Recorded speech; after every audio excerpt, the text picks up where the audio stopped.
Well, it's got dark on me,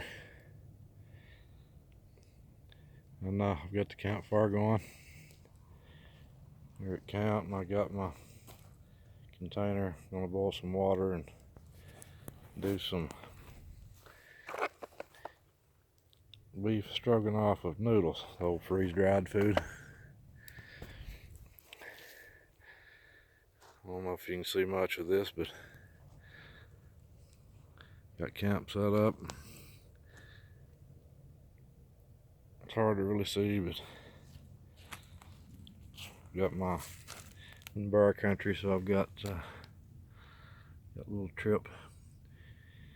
trip alarms set up around the perimeter, and about to sit down and eat here at the old campfire